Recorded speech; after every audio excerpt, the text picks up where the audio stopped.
green swan is one of the most popular indoor foliage plants in recent years. Its leaves are dark green and wavy, elegant in shape and highly ornamental. As time goes by, the mother plant continuously grows side shoots, forming a dense clump. At this point, you can propagate it through division and transplanting, which both relieves the burden on the mother plant and produces multiple healthy new plants. The best season for division is spring or early summer, when temperatures are stable between 18 and 28 grados. During this period, the plant is highly vigorous, and root recovery and sprouting happen quickly. Avoid dividing in autumn or winter to prevent damage during cold or dormant periods.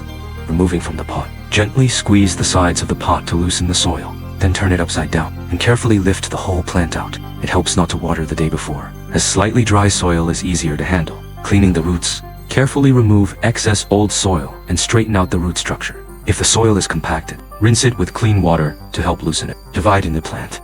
Observe the connection between the main plant and the offshoots, and use scissors to cut along the natural separation line to avoid tearing.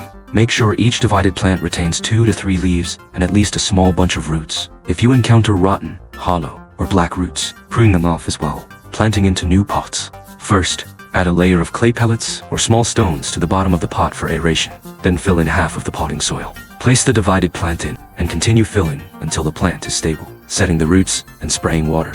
Press the soil gently to secure the plant and spray the surface soil lightly with a spray bottle. Avoid heavy watering at first to prevent root rot while the cuts are still healing. Environmental care. Place the plant in a bright spot with indirect light and good air circulation. Avoid direct sunlight and strong winds. Maintain a warm and humid environment. Do not fertilize within the first week. Wait until the plant has adapted before resuming regular care. Recovery period. Usually within 7 to 14 days. The divided plant will adjust to its new environment and resume normal growth. New leaf growth indicates successful transplantation.